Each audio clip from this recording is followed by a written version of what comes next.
When will you become a true Christian? कब आप एक सच्चे मसीही बनोगे? When will you become a true disciple of Jesus कब आप यीशु मसीह के एक सच्चे शिष्य बनोगे who can say, you meant evil for me? जो ये कह सके कि तुमने तो मेरे विषय में बुराई का विचार किया था?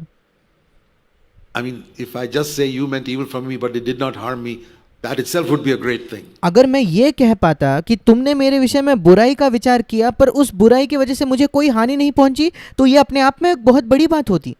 But one step higher than that. पर इससे भी एक कदम ऊंचा है। You meant evil for me, but that very evil got turned into good. तुमने तो मेरे विषय में बुराई का विचार किया, बल वही बुराई उसको परमेश्वर ने भलाई में बदल दिया। We must have one or two experiences like that in our life. हमारे जीवन में ऐसे एक या दो अनुभव होने चाहिए, At least one or two. कम से कम एक या दो। I've had a few experiences like that. मेरे ऐसे कुछ अनुभव रहे हैं Where the evil that people did became the very thing that turned into something good. जहां जो बुराई लोगों ने मेरे खिलाफ की वही बदल गई, तब्दील हो गई। परमेश्वर ने जो मेरे लिए कुछ भला किया उसमें। I mean, just the fact that I ignore some evil that somebody did, that itself is a victory.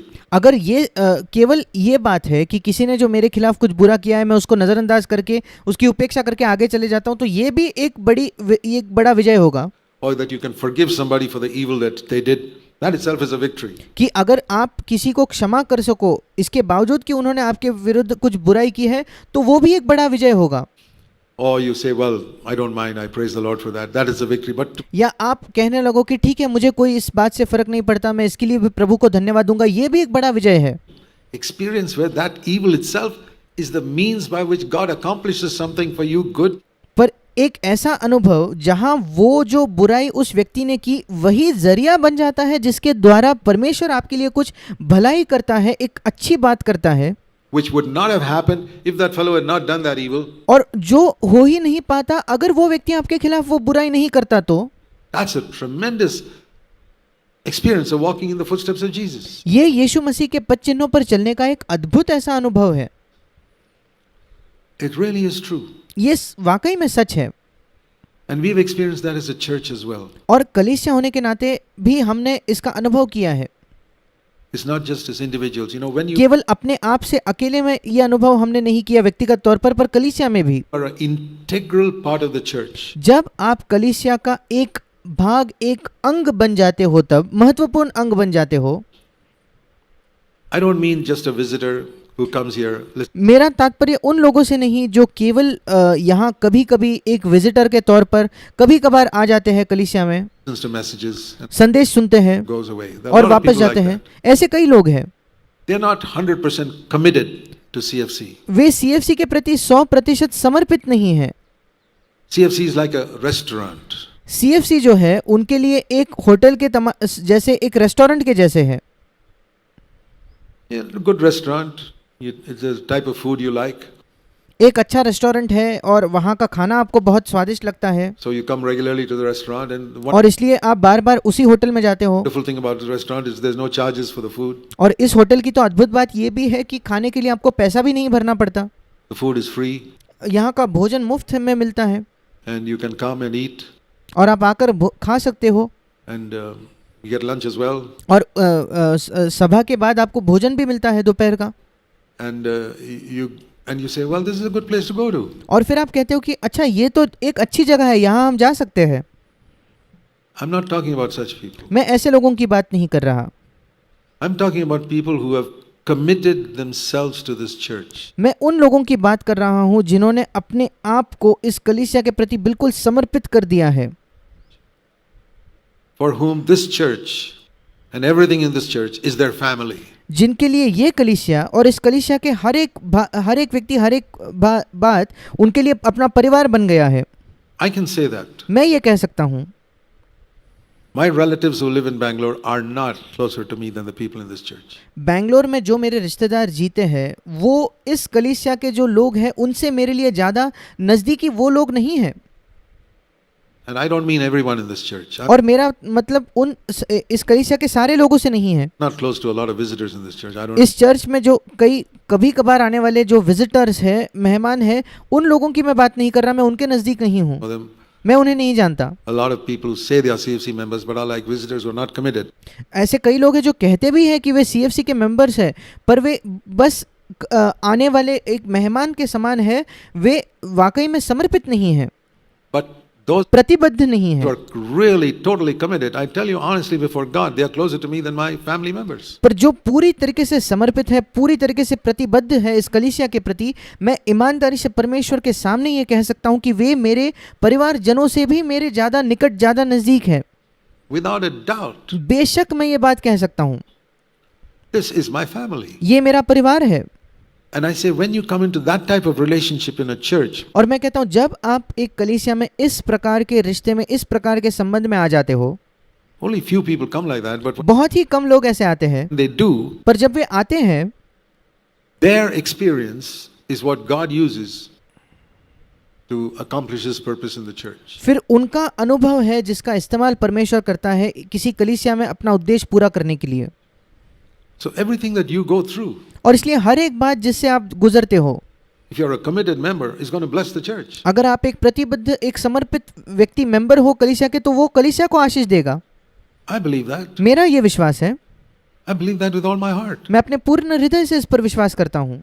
I want you to believe it, you know. मैं चाहता हूँ कि आप इस पर विश्वास करें। Sometimes we limit God by our unbelief. कभी कभी हमारे अविश्वास से हम परमेश्वर को सीमित कर देते हैं। We should not limit God. It says that Jesus could not do many mighty works in one place because of their unbelief. हमें परमेश्वर को सीमित नहीं करना है। एक जगह बाइबल में ये लिखा है कि यीशु वहाँ अनेक महान काम नहीं कर पाया उनके अविश्वास की वजह से। I never wanted to be said about me. मैं कभी नहीं चाहता कि मेरे विषय में यह कहा जाए। In the final day when I stand before the Lord, if the अंतिम दिन में जब मैं प्रभु के सामने खड़ा होता हूँ Lord says, you know, I wanted to do something through you over there. और प्रभु मुझसे कहे कि देखो उस परिस्थिति में मैं तुम्हारे द्वारा कुछ करना चाहता था, When that person did so much evil to you, जब उस व्यक्ति ने तुम्हारे खिलाफ इतनी बुराई की, I wanted to do something fantastic, मैं वहाँ अद्भुत ऐसा कुछ करना चाहता था, but you did not believe me. पर तुमने मुझ पर विश्वास नहीं किया। You got upset with that person. तुम उस व्यक्ति से बुरा मान गए, तुम उस विषय में तुमने बुरा मान लिया, You got angry with that person. तुम उस व्यक्ति पर क्रोधित हो गए, गुस्सा हो गए, And you sat and thought a lot of evil about that person. और बैठकर तुम उस व्यक्ति के विषय में बहुत बुरा सोचने लगे। And because that means you didn't believe in me. इसका मतलब तुम मुझ में विश्वास नहीं कर रहे थे। So I could not accomplish something I wanted to do through you, through that situation. और इसलिए तुम्हारे द्वारा उस परिस्थिति में जो मैं हासिल करना चाहता था, मैं नहीं हासिल कर पाया। And the Lord tells me this at the judgment seat of Christ. I say, oh Lord, forgive me. What shall I do now? और मसीह के न्यायासन के सामने जब प्रभु मुझे ये बात दिखाएगा और मैं इतना, मुझे बुरा महसूस होगा, मैं प्रभु को कहूँगा, प्रभु अब मैं क्या करूँ, मुझे इतना पछतावा होगा। Lord says, there's nothing you can do about it now. फिर प्रभु कहेगा, अब तुम इस विषय में कुछ नहीं कर सकते। You should have thought about it then. तुमने इस विषय में तब सोचना चाहिए था जब तुम पृथ्वी पर थे। Is that going to happen to you? क्या यह आपके साथ होने वाला है? I have many times thought about it. मैंने कई बार इस विषय में सोचा है। I say, Lord, will you ever have to tell me at the judgment seat of Christ that one particular day when somebody did evil to me because मैंने कहा, प्रभु क्या ऐसा कभी होगा कि मसीह के न्यायासन के सामने आप मुझे कहोगे, दिखाओगे कि एक विशेष दिन था जब मेरे द्वारा of my wrong reaction to that person, you could not bring good out of that evil? उस व्यक्ति ने जो मेरे खिलाफ किया उसके द्वारा आप कुछ काम तो करना चाहते थे, पर क्योंकि मैंने उस परिस्थिति में उस व्यक्ति को गलत प्रतिक्रिया दी, उस वजह से आप उसको नहीं कर पाए। Lord, let it never, never happen. प्रभु ऐसा कभी ना होने दे। Never, never, never. कभी नहीं, कभी नहीं, कभी नहीं। I want to make full use of everything God gives. It's like, परमेश्वर जो कुछ दे, मैं उन सारी बातों का पूर्ण उपयोग करना चाहता हूँ। you know, there are children, for example, who have rich parents उदाहरण के तौर पर ऐसे बच्चे होते हैं जिनके बड़े धनवान, बड़े अमीर माता पिता होते हैं। who throw away the money that their parents give them जब उनके माता पिता उन्हें पैसे देते हैं तो उसे वे ऐसे ही व्यर्थ में उड़ा देते हैं, फेंक देते हैं, because they have so much. क्योंकि उनके पास इतना है। You see rich people, children driving around in fancy cars here. आप देखते हो अमीर लोगों के बच्चे जो है बड़ी बड़ी गाड़ियों में, बड़े बड़े कार्स चलाते हैं If they crash it, और उन कार्स को वो ठोक देते हैं, it doesn't matter. And they, उन्हें फर्क नहीं पड़ता। you know, they can get another car. They run over people on the road, and they, वे जानते हैं कि उन्हें नई गाड़ी भी मिल जाएगी, you know, the father will somehow get them out of the jail, and और वे सड़क पर किसी आदमी पर गाड़ी चढ़ा भी देते हैं। वे जानते हैं कि उनका पिता जो है उन्हें जेल से भी निकाल लेगा, छुड़ा लेगा। all that type of stuff. There are rich people's children are spoiled. और ऐसी कई बातें होती हैं, जो अमीर लोग होते हैं उनके बच्चे बिगड़े हुए होते हैं, They throw away their money. वो अपना पैसा उड़ा देते हैं। Is it possible that many of us, because we are receiving so much spiritual wealth and क्या ये संभव है कि हम में से कई, क्योंकि हम इतनी आत्मिक संपत्ति प्राप्त कर रहे हैं, understanding of God, परमेश्वर की समझ में हम इतनी आत्मिक संपत्ति प्राप्त कर रहे हैं, we're throwing away a lot of the wealth God wants us to have? जो काफी संपत्ति प्रभु चाहता है हमारे पास हो, हम उसे ऐसे ही उड़ा तो नहीं दे रहे। And that's one reason why I believe that anointed prophets are not rising up in our midst as they should. और ये एक कारण है, मैं समझता हूँ, क्यों अभिषिक्त नबी, अभिषिक्त भविष्यद्वक्ता हमारे बीच खड़े नहीं हो रहे जैसे उन्हें होना चाहिए। See, the time has come when a younger generation should be getting up here देखिए, अब वो समय आ गया है जब एक जवान पीढ़ी को उठकर यहाँ खड़ा होना होगा, even in CFC, सीएफसी में and भी, speaking prophetically. और भविष्यवाणी के वचन उन्हें कहने होंगे। People in their 40s जो लोग अपने 40 साल की उम्र में हैं, should be speaking prophetically if you have been here at least 20 years. 40 से 50 के बीच के जो लोग हैं, उन्हें भविष्यवाणी के वचन कहने हैं। अगर आप यहाँ 20 वर्ष से हो तो Definitely. जरूर You should be the ones who are bringing a prophetic message, because not because you understood the theory and speak so much, आपको यहाँ खड़े होकर वो भविष्यवाणी के वचन लाने हैं, इसलिए नहीं क्योंकि आप काफी कुछ अपने मन में समझ गए हो, no, not even because you have ability to speak, but इसलिए भी नहीं क्योंकि आपके पास बोलने की क्षमता है, because you've turned every experience you went through in life into something profitable for the पर क्योंकि glory of God. आपने अपने जीवन के हर एक अनुभव को, जिससे आप होकर गुजरे हो, उसको बदल दिया है जिससे परमेश्वर की महिमा हो उस परिस्थिति में।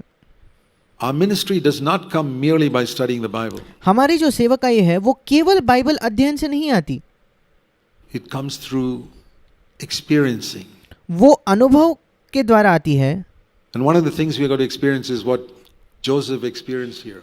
और एक चीज जिसका अनुभव हमें करना होगा वो है जो यूसुफ ने यहाँ अनुभव जिसका किया, Forgiving लोगों को क्षमा करना, people who have hurt us. जिन्होंने हमें चोट पहुंचाई है।